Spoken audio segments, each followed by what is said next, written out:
Evangelho de João, capítulo 11. A ressurreição de Lázaro. Estava então enfermo um certo Lázaro de Betânia, aldeia de Maria e de sua irmã Marta. E Maria era aquela que tinha ungido o Senhor com unguento, e lhe tinha enxugado os pés com os seus cabelos, cujo irmão Lázaro estava enfermo. Mandaram-lhe, pois, suas irmãs dizer: Senhor, eis que está enfermo aquele que tu amas.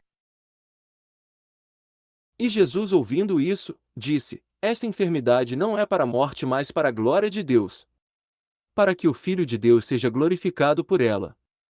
Ora, Jesus amava Marta, sua irmã, e a Lázaro. Ouvindo, pois, que estava enfermo, ficou ainda 2 dias no lugar onde estava. Depois disso, disse aos seus discípulos: Vamos outra vez para a Judéia. Disseram-lhe os discípulos: Rabi, ainda agora os judeus procuravam apedrejar-te, e tornas para lá? Jesus respondeu: Não há 12 horas no dia? Se alguém andar de dia, não tropeça, porque vê a luz deste mundo. Mas, se andar de noite, tropeça, porque nele não há luz.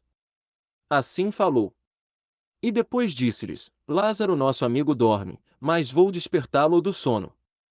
Disseram, pois, os seus discípulos: Senhor, se dorme, estará salvo.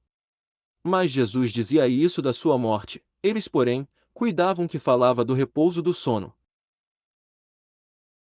Então, Jesus disse-lhes claramente: Lázaro está morto, e folgo por amor de vós, de que eu lá não estivesse para que acrediteis. Mas vamos ter com ele.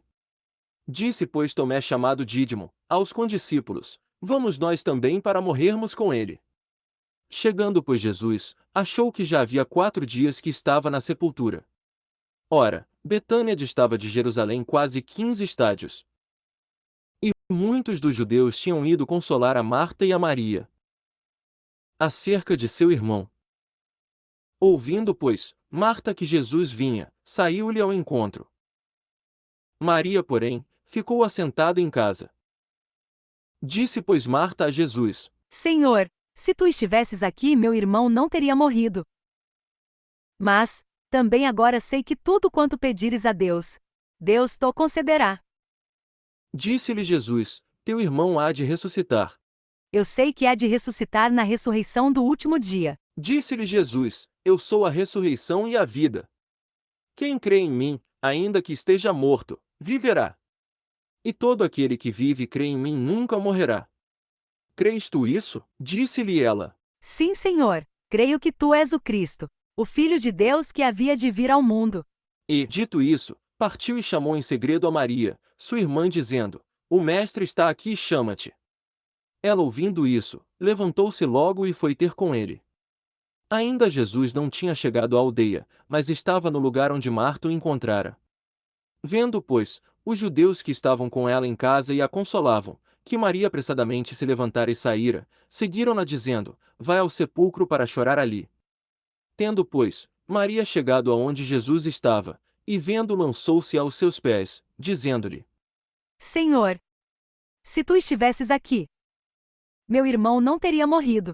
Jesus, pois, quando a viu chorar, e também chorando os judeus que com ela vinham, moveu-se muito em espírito e perturbou-se, e disse: Onde o pusestes? Disseram-lhe. Senhor, vem e vê. Jesus chorou. Disseram, pois, os judeus: Vede como o amava. E alguns deles disseram: Não podia ele que abriu os olhos ao cego, fazer também com que este não morresse? Jesus, pois, movendo-se outra vez muito em si mesmo, foi ao sepulcro, e era uma caverna e tinha uma pedra posta sobre ela. Disse Jesus: Tirai a pedra. Marta, irmã do defunto, disse-lhe. Senhor, já cheira mal, porque é já de 4 dias. Disse-lhe Jesus: Não te hei dito que se creres verás a glória de Deus? Tiraram, pois, a pedra. E Jesus, levantando os olhos para o céu, disse: Pai, graças te dou por me haveres ouvido. Eu bem sei que sempre me ouves, mas eu disse isso por causa da multidão que está ao redor, para que creiam que tu me enviaste. E tendo dito isso, clamou com grande voz: Lázaro, vem para fora. E o defunto saiu tendo as mãos e os pés ligados com faixas, e o seu rosto, envolto num lenço. Disse-lhe Jesus: Desligai-o e deixai-o ir.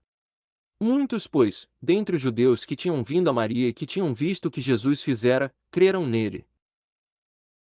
Os fariseus formam conselho para matar Jesus. Mas, alguns deles foram ter com os fariseus e disseram-lhes o que Jesus tinha feito. Depois, os principais dos sacerdotes e os fariseus formaram conselho e diziam: Que faremos? Porquanto este homem faz muitos sinais. Se o deixamos assim, todos crerão nele, e virão os romanos e nos tirarão o nosso lugar e a nação. E Caifás, um deles que era sumo sacerdote naquele ano, lhes disse: Vós nada sabeis. Nem considerais que nos convém que um homem morra pelo povo e que não pereça toda a nação? Ora, ele não disse isso de si mesmo, mas, sendo sumo sacerdote naquele ano, profetizou que Jesus devia morrer pela nação.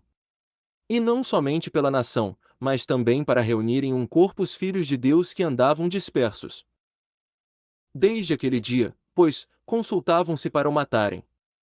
Jesus, pois, já não andava manifestamente entre os judeus, mas retirou-se dali para a terra junto do deserto, para uma cidade chamada Efraim. E ali, andava com os seus discípulos. E estava próxima a Páscoa dos judeus, e muitos daquela região subiram a Jerusalém antes da Páscoa, para se purificarem. Buscavam, pois, a Jesus. E diziam uns aos outros estando no templo: Que vos parece? Não virá a festa? Ora, os principais dos sacerdotes e os fariseus tinham dado ordem para que, se alguém soubesse onde ele estava, o denunciasse, para o prenderem.